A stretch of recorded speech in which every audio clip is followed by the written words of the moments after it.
And today, I already want to finish the Junie B series, so here's the last book, and let's go and read it. And this book is about Junie B. Jones' Shipwrecked. About a ship. I don't know. Let's just see. Friday, dear first grade journal. Today's the end of a week. Mr. Scary's talking attendance. Attendance is the school word for who isn't here today. There are lots of children out sick in room 1. I'm going to count them, I think. I'll be back in a minute. Okay, here's a teensy problem. I just ran into... Because how count people who aren't here... on account of they didn't show up, apparently. Taking attendance is harder than it looks. From Junie B., first grader. I put down my pencil to think about this situation. I didn't have to think to concentrate hardly, because all of a sudden, there's a noise on the other side of the room. I turned my head to look, and splat-o! A boy named Roger throwed up on the floor. It was the disgustingest thing I ever saw. Also, the air did not smell delightful. I quickly held my nose and closed my eyes. Only too bad for me, because my dumb bunny eyes have a brain thinking of their own. They kept a sneaking peeks of a splat-o. Was Cheerios, I believe. Finally, I put my head on the desk. I covered it up with my arms. Just then, more trouble happened, and it's called the boy named Sheldon can stand the splat-o had jumped up from his chair, and he's ran straight out of room 1. That was a surprise, I tell you. Mr. Scary ran after him. He brought Sheldon back in a jiffy, but we quick called the school nurse, Mr. Swaller, on the phone. We told her that we need her help right now. Hurry, he said, fast. And so Mr. Swaller zoomed to room 1 as fast as a speedy rocket. When she hurried to Roger, she talked to him in a calming voice. She said everything is going to be okay. Roger hung his head real embrace. I felt sorry for that guy. Also, he was making me ill. Finally, Mr. Swaller helped him up from his chair. She held his hand. She took him to her office. After that, room 1 could not do any work. On account of how can you work with splat-o on the floor? Wait.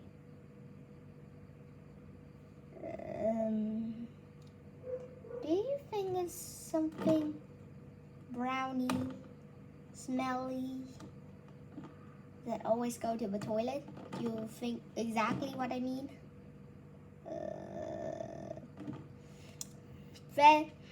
Because pretty soon, our janitor named Gus Volney came rushing through the door. I jumped right up when I saw him. Gus Volney, it's me, it's Junie B. Jones, I hollered out. Roger, throw up. Gus Volney winked at me. When he straight to Roger's desk, he took out his important janitor equipment and sprinkled powder all over the splat-o. And wowie, wow, that stuff wept up like a miracle. I could not believe our eyeball. Whoa, said my friend named Leanie.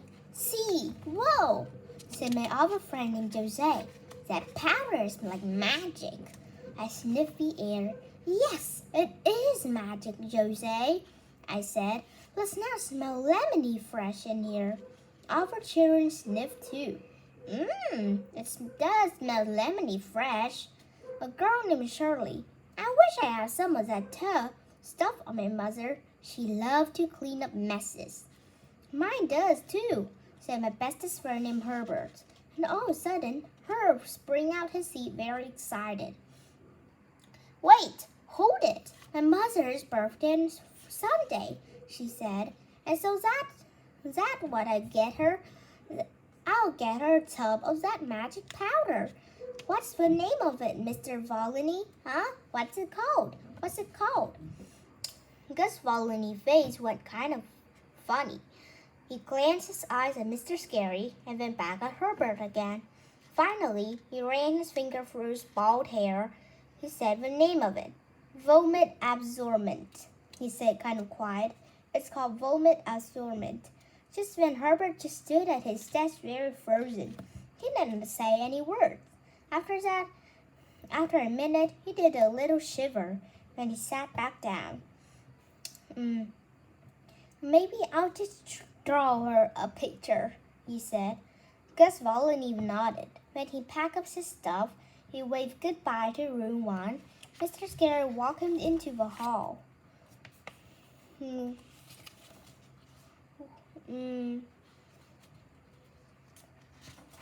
While he was gone, Sheldon put his lunch sack on his head. As soon Mr. Scary saw it, he tried to take it off, but Sheldon held him tight. No, don't! I need this, I said. If I stand here, I won't catch Roger's germ. I raised my eyebrows at that remark. Yeah, only I don't get it, Sheldon, I said. How could you catch Roger's germs? Because Gus Volney just swept them up in his bucket, remember? Sheldon talked to me through his back. Roger's germ isn't just in the bucket, Junie B, he said. Whenever somebody throws up, the germs shoot out in the air all over the place. When somebody else breathes the same air, those germs can get sucked right in their little nostrils. I did a little cringe at the information. I looked all around my hair. Very slow, I lift my hand and close my nostrils. Everyone watched me. When one by one, we closed our nose nostrils too, and always held our nose tight with our fingers. We didn't breathe for the whole rest of the morning. Then how could you live? This is not easy to hold your nose and eat the sandwich. You cannot swallow good like that. Also, you can't actually breathe. The reason I know this is Ruan kept on holding our noses while we ate lunch. My ears felt blocked when I chewed. I tapped on my friend Herbert. I'm not enjoying my cheese sandwich today, I said. I said with that voice because try holding your nose as I said. Hello. Oh. It is okay. I'm sorry. Me too, said Herb. I am not enjoying my sandwich too. Okay. Plus, I don't even know what I'm eating because I can't taste what's under my lettuce. I thought for a minute. I tapped on him again. Yeah, only what if you're eating something you hate? I said. Herb thought too. When he quick put down his sandwich, he lifted the bread so both of us could see. We leaned our head real close. Leanie and Jose leaned their head in too. I said, Jose, this is only a guess. But I'm thinking tuna salad. Leanie shook his head. I think it is ham's bread. Herb made a face. I'm thinking I'm done. Wait. Maybe I wonder, why does this little thingy look like a real life hand so much? Oh, no. This is Herb hand. Maybe some kind of thingy that made me look like a hand though. Well, anyway, it's not a hand. Maybe it looked like carrot sticks or mayo. I don't know. After that, he got out his apple. He tried to take a bite, only he didn't actually get it in his mouth on account of he was still holding his nostrils. Finally, Herbert got frustration in him. I give up, he growled. Let go of his nose. He breathed in a big sniff of air. Air, I he said. It looked good to do that. I looked at my nostrils and breathed too. Air, I said. Next to me, my whole mouth came open. She did a cuckoo sign at us. You two are crazy to do that, she said. Dirty, nasty gems are getting sucked right up your nose in this very minute, I bet. I looked surprised as I news. Really, May? I said. Thank you for telling me that. I leaned over next to her. I breathed out of my nose air to her shoulder. Where? Oh, God, I said. May did a gasp. Ew, ew, ew, she hollered real loud. She jumped right up. She tattled tail to Mr. Scary at the front of a table. Mr. Scary, Mr. Scary. Junie B. Jones breathed nose air onto my shoulder. I got germs on me, I yelled. Mr. Scary kept on eating his lunch. He was pretending May was not here, I believed. May kept on tapping his arm, and she wiped her shoulders. Nose air, her nose air, she hollered in his ear. Finally, Mr. Scary stood up real calm. He walked May back to her seat. Boys and girls, I know what that many of you are still worried about what happened to Rogers this morning, he said. And I'll promise that we'll talk more about this after recess, okay? But right now, I want all of you to release your nostrils and eat your lunch. He stood there and waited. One by one, all of us let go of our nostrils. Only not Sheldon. Instead, Sheldon ducked his head under the lunch table. He said he was looking for his pickle. I peeked at him under here. He's hiding under his napkin holding his nose. When the bell finally rang for recess, everyone was for first class out of the door. Fresh air, fresh air, fresh air, we shouted real joyful, and all of us breathed big snorts of breath, because Roger couldn't have shot his germ all the way outside probably. After that, we skipped, jumped, clapped, and played, except for not Sheldon, and not May. Sheldon sat down and held his nostrils some more. May went to the water fountain and washed her shoulder. It's still Friday. Dear first grade journal. We just came in from recess. We're waiting for Mr. Waller to talk to us about germs. May started holding her nose again. Also, Sheldon put another paper bag on his head. Today is an interesting day in Room 1. From Junie B., first grader. Just then, there's a knock at our door. When Mr. Sweller came in, Mr. Scary went to meet her. Mr. Sweller, I'm very glad you could come back, he said. Room 1 is still worried about what happened to Roger this morning, and we need some advice about how to stay healthy. Mr. Sweller's eye glanced over to Sheldon Backhead. Mr. Scare's eyes glanced there too. Some of us are a little more worried than others, he said kind of soft. Mr. Weller went to the floor. She printed some big letter. V-I-R-U-S. Virus, she said. These letters spell the word virus, children. Have any of you ever heard the word virus before? Lucille jumped right up. I have, she said real excited. My Nana grows viruses all over the place. You should see our house, nurse. Sometimes we have fresh viruses in every single room. Almost. For a second, Mr. Waller's face went funny. Then all of a sudden, a light bulb came on in her head, I think. Oh, I think you mean irises, Lucille, I said. Irises are very beautiful flowers, aren't they? But viruses are tiny little germs that can make people sick.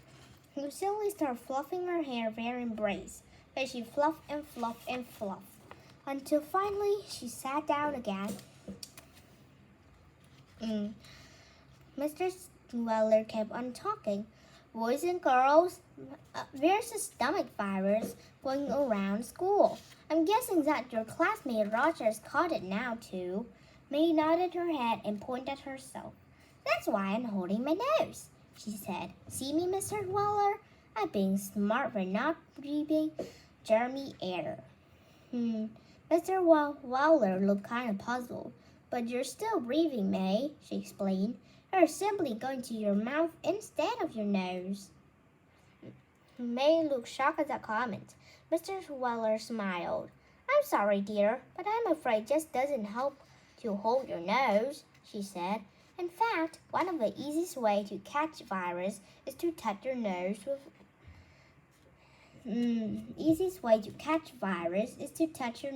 with germy hands. May didn't move a muscle. She just sitting there very surprised. Finally, I leaned over and tapped on her. I think that means you, nose squeezer, I said. Lena and Herbert laughed real loud, and they enjoyed my humor. After that, Mr. Waller printed 4 rules on the board to know how to stay healthy. 1. Do not share straws or glasses or forks or spoons. 2. Do not share food or drinks. 3. Keep your hand away from your mouth, eyes, and nose. 4. Wash your hands often with soap and water. She picked up a chalk and glanced over and shouted again. Oh, am I sorry I have to tell you this, but you can't really hide from germs either, she said. For those of you wearing paper bags on your head, there are probably thousands of germs in there with you. For a second, Sheldon sat as still as a statue, and all of a sudden she shouted real loud, "Oh!" Then quick pulled out the bag. He zoomed straight to the sink. He washed his hand and face with soap. Plus also, he washed his arm and legs with a paper towel. After that, he took off his shoes to wash his feet. But Mr. Scary said no. We're doing a full body scrub, son, he said. Your face and hands are enough. Sheldon looked upset. But germs can take on other places too, I said. Like what if someone drools on your arm? Or what if you get burped on? What if you fall down on top of a sick person and he sneezes right directly up your nostrils? Mr. Scare rolled his eyes. Come on, Sheldon. You're just being silly, he said. I've been around for a long time, and believe me, no one ever sneezed germ directly up my nostrils. After that, he took Sheldon's hand, and he sat him down again. Pretty soon, Mr. Waller had to go back to her office, but before she left, she took us to the sink. She showed us the right way to wash our hands. Everyone lined up and washed very perfect, and we waved goodbye to Mr. Waller. We're sad to see her go, because now we have to do schoolwork probably. Only here's the problem we didn't even know. Mr. Scary had a happy announcement. He'd been waiting all day to tell us. Boys and girls, I know we are pretty rough this morning, but I think I have some news to cheer you up, I said. He smiled. In 2 weeks, our school having an event called Parents' Night. Have any of you ever called a Parents' Night before? Lenny quick raised his hand. I have, he said. My sister told me all about it. He said Parents' Night is the night when parents come to school and they poke their nose in your business. What? Mr. Scarrow did a little frown. Yes, well, I don't really think that's the best way to put it, Lenny, he said. Your parents don't come to poke their noses in your business. Parents are interested in what we do here in school. And sometimes they like to come to the classroom and spy on us, said Jose. But in where they don't belong, said Shirley. Invade our own personal space, said Sheldon. Mr. Scare closed his eyes a second. When he walked back to his desk real slow, he sat down in his chair and he ran his finger through his tired hair. Okay, I get it from the point, he said. This year for Parents' Night, I thought it would be fun to do something special. I was wondering how would you feel something about putting on a play. My ears perked up at that word. A play? I said, kind of thrilled. A play? Said Herbert and Shirley. A play? Said May. And all at once, everyone started clapping and clapping. A play, a play, a play! We shout. Yay, yay, a play! I sprang out of my chair. I know a lot about plays, Mr. Scary, I said. On account of last summer, I went to real actual children fever. I saw a play about a mouse, and that thing was a hoot, I tell you. And so maybe we can do a mouse play too. Mr. Scary smiled. Yes, well, I'm sure a mouse play would be fun, Junie B. But since it's October, our play is going to about Christopher Columbus, he said. We celebrate Columbus Day this month, remember? And so parent night will be perfect timing. I thought it over for a second. Then I shook my head no. Nope, sorry. I think a mouse play is still the way to go here, I said. Mr. Scary said, thank you for my opinion. Please sit down. I tapped my foot, kind of annoyed, but I gazed my eyes around the room. Okay, who would rather do a mouse play? Please raise your hands, I said. Mr. Scary snapped his fingers at me. Snapping mean conversation is over, I believe. I sat down. Wait me, I have to sing this part a little. Where is it?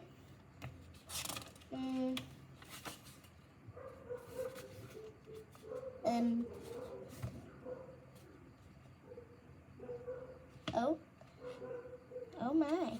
Okay, so we'll only have to read one more chapter. Saturday, when I got home from school, Mother was already packed back from work. I like it when that happened. She's in the kitchen with my dog named Tickle. I gave her a paper Mr. Scary sent home about the play. Her face smiled when she read it. Oh boy, your class is going to do a play for parents' night, huh? She said. How fun! I shrugged my shoulders. Yeah, only it would be funner if it was a mouse play, I said. Mr. Scary said it was to be about dumb old Columbus Day. Mother kept on reading. Oh, and look at this, she said. It said that over the weekend, you're supposed to look up facts about Columbus and his ships. And whoever have the most facts will get choose their part first. I rolled my eyes. Fact number 1, I said. Columbus is not a mouse, and so I don't even care about that in this dumb play. After that, I turned around and clumped out of a kitchen kind of grumpy. Tickle clumped with me. We were almost to my room when my mother called me. I just don't get it, Junie B, she hollered. I thought you always want to be a star. I stopped clumping. Tickle stopped clumping too. A star? I said. Whoa, I never even thought about that situation. I quick turned around and zoomed back to the kitchen. A star? I asked. I could really be a star, do you think? Like the one and only star of the whole entire production, you mean? Mother grinned. Well, maybe not the one you only star, she said. But still, if you bring the most facts about Columbus, you'll be able to choose any part you want. Just then my leg jumped all around very excited. A star part, Mother, I said. I'm going to choose the star part. I quick grabbed her hand. Let's go. Hurry, hurry. We have to go to the library to get my facts straight. Mother undid my hand. Sorry, honey. But we can't go now, she said. Only right in the middle of his nap. I don't have a babysitter. I slumped my shoulders very glum. Darn it, I said. Darn it, darn it, darn it. That dumb old baby ruins everything. Mother wrinkled her eyebrows at me. Always not dumb, Junie B, she said. And besides, you and I will go to the library tomorrow. Tomorrow will be plenty of time for you to collect your facts. She stood there for a minute. Or, she said, if you want to do it right now, we can look up some Columbus facts on the computer. How does that sound? I grabbed her hands again and pulled her to her desk. Perfect, I said real squealy. That sounds perfect. So me and Mother sat down at her desk. She typed the name of Christopher Columbus on her computer. And wow, a jillion pages came up about that guy. He was a famouser than I thought. There are easy pages and hard pages and shorty pages and longy pages and picture pages and poem pages, and there are even song pages. Me and Mother read the pages out loud together. I read the easy pages and she read the hard one. I wrote down lots of important facts we found out. Before I even knew, I have 18 whole facts printed on my paper. I jumped up and down from my chair, very thrilled. 18! I have 18 whole facts. And 18 is more than my wildest dream, I said. When I heard Mother real joyful, me and Tickle skipped to and fro, far and wide, and round and round and round. Okay, so that's enough today. I'm sorry, it cannot be long as the one which is 42 one, but because it's too fast, so this one will be shorter. Okay, bye.